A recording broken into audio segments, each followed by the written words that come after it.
Ma oggi è difficile parlare, dividere tra rischi e benefici, così come è difficile parlare di esperienze online o esperienze reali o reali e virtuali. Io mi sono convinto attraverso le mie ricerche che sempre di più internet è un ambiente all'interno del quale si fanno esperienze che, come dicevo prima, in passato si facevano fuori, e sono molto d'accordo con queste definizioni di straordinari studiosi che parlano del fatto che oggi si cresce on life, no? Si vive on life, e quindi dentro un intrecciarsi tra esperienze reali e esperienze virtuali abbiamo costretto, perché è importante dire, i nostri figli a crescere.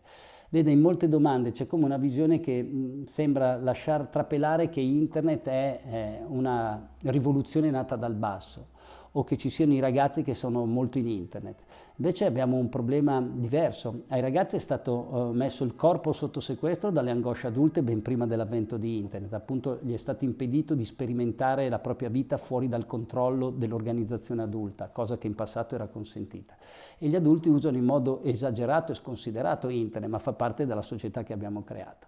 Quindi bisognerebbe, e questo riguarda i rischi delle challenge ma anche altri aspetti, ragionare molto di più in termini di educare all'utilizzo di internet i ragazzi, vedere i rischi ma anche le possibilità, le risorse, le opportunità, e semmai iniziare a vietare l'uso dei cellulari dai 25 anni in su. Invece purtroppo sento ancora adesso che il tema è sempre questo: gli adulti usano internet per diventare ricchi, popolari, famosi, fanno appelli dai loro profili social contro il fatto che i ragazzi usano troppo i profili social. Quando vedrò gli adulti utilizzare meno questi strumenti, potrò dire ai ragazzi che non serviranno alla loro crescita. Invece, purtroppo, se non sapranno utilizzare internet, credo che non lavoreranno per niente. Quindi sarà meglio iniziare a educare i ragazzi a usare questi strumenti. Detto in altre parole, sotto i 18 anni, se usi internet, smartphone e rischi in rete, sei un dipendente. Dai 20 anni in su, se non li usi, sei spacciato. Bisognerà mettersi d'accordo su che società abbiamo in mente, perché sa, senza futuro poi i ragazzi altro che si impiccano. Poi diremo che è colpa di una challenge, ma il problema è che finché il procuratore della Repubblica non ci dirà che è un'istigazione al suicidio, dovremo chiamarlo per quello che lo chiamiamo.